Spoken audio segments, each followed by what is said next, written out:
Is cardio necessary for fat loss? Well, I hate doing cardio, but this is a serious question I got off Quora, right? Is cardio really necessary for fat loss? Now, depends on what you call cardio, because fat loss is really very simple in concept.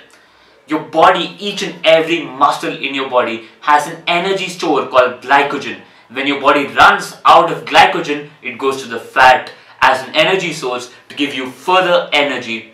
That's how you lose fat. So by logic, if you want to lose fat, you want to be able to deplete the glycogen in your muscles as fast as possible. Simple as that, right? So any exercise which depletes glycogen in your body very fast without letting it recover is going to burn fat, and that is what we popularly call cardio. Now, if you're running on a treadmill at a leisurely pace for around an hour, you're not going to be depleting a lot of glycogen. It's going to take you a long time for you to deplete that glycogen. So that kind of cardio, no, not good for fat loss. But if you're doing high intensity interval training, 20 minutes of sprints and walks, then maybe you're going to deplete a lot of glycogen in a very short period of time. That good for fat loss. Now, body weight exercises, if done with very low rest periods, very fast, very intense, can deplete a lot of glycogen in a very short period of time. That better for fat loss. But this is the really killer case, right? How do you compare body weight exercises with, say, running on the treadmill? How do you compare this to know which is better for fat loss?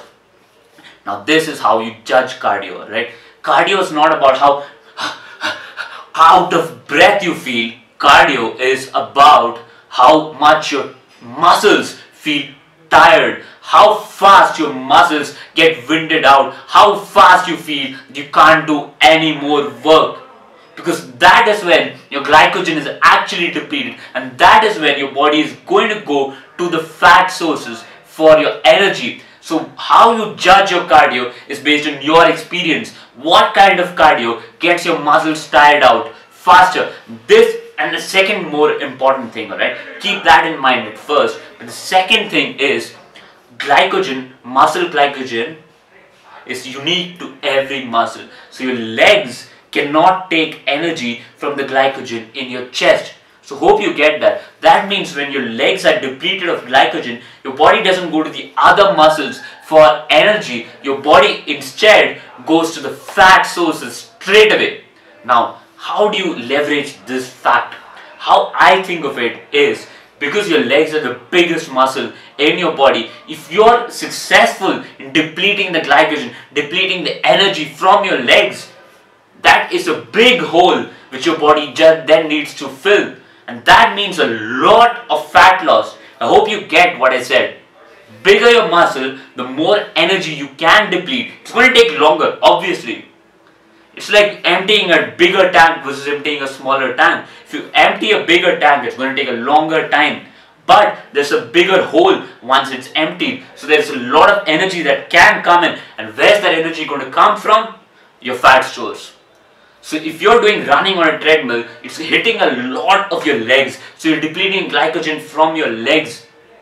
And if you're successful in doing that, you're going to be able to lose a lot of fat. Now, upper body weight exercises are great again, but they're not the biggest muscles in your body. Your legs comprise just half of your body, right? You get what I'm saying? You have to decide this on experience. These are just ideas that I'm giving you. Only thing that you need to understand is glycogen gets depleted, the hole gets filled by fat. The kind of muscles that glycogen gets depleted from, then decide how much of fat loss takes place. So muscles need to get tired, not you being breathless, not you being oxygen depleted, but you being glycogen depleted, energy depleted from your muscles. Now the kind of workout that you do depends on how much fat loss you're able to burn, how tired, how fast you feel, and all these factors put together. That's really your choice, but it needs to be intense, it needs to be fast, it needs to be dense, and you're going to be able to lose that fat.